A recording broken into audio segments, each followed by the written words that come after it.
नमस्कार मित्रों, टीएस की बात में आपका स्वागत है। मैं हूं त्रिवेणी सिंह।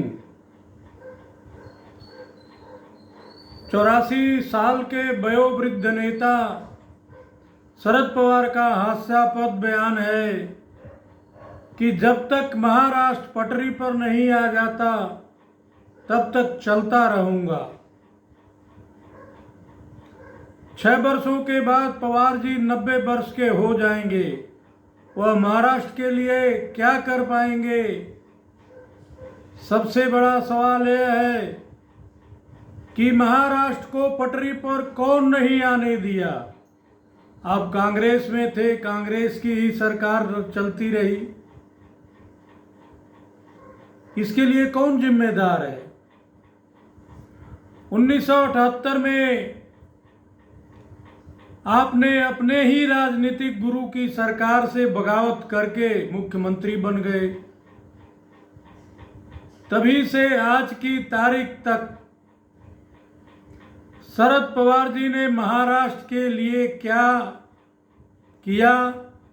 अगर उनकी उपलब्धियां देखा जाए तो उन्होंने अपने मुख्यमंत्री के टेन्यूर में राजनेता, अफसरशाही और माफिया का ऐसा नेक्सस खड़ा कर दिया कि महाराष्ट्र इस नेक्सस से आज तक छुटकारा नहीं पा सका।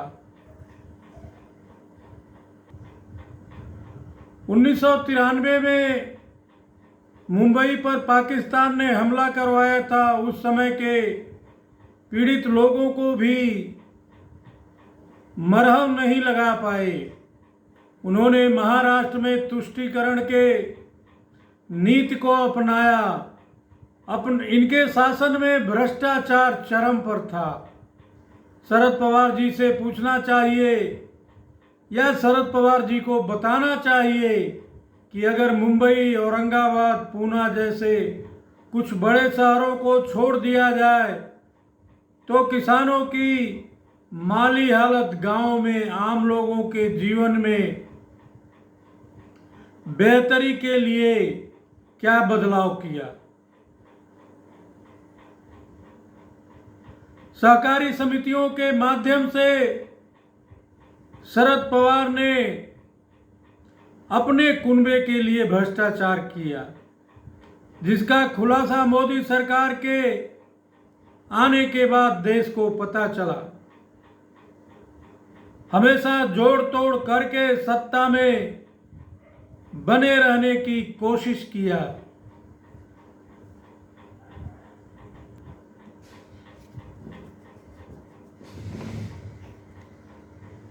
मनमोहन सिंह सरकार के समय में शरद पवार जी कृषि मंत्री थे।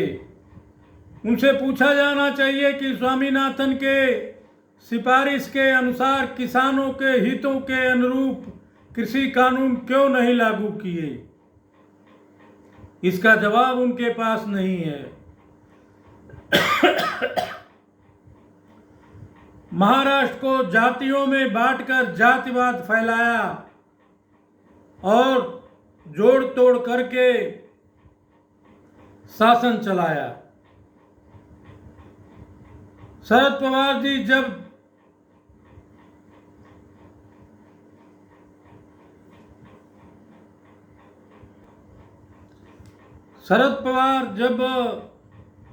शारीरिक और मानसिक रूप से सक्षम थे तब तो कुछ भी नहीं कर पाए। अब 84 वर्ष के उम्र में वह महाराष्ट्र के लिए क्या कर पाएंगे?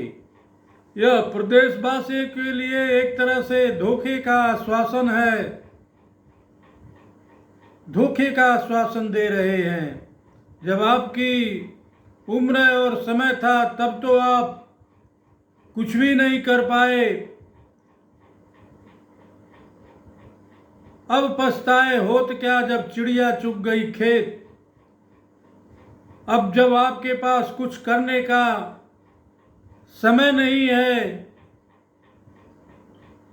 तब आप महाराष्ट्र को पटरी पर लाने की बात कर रहे हैं। जो हालात दिखाई दे रहे हैं महाराष्ट्र में, चुनाव की घोषणा हो गई है।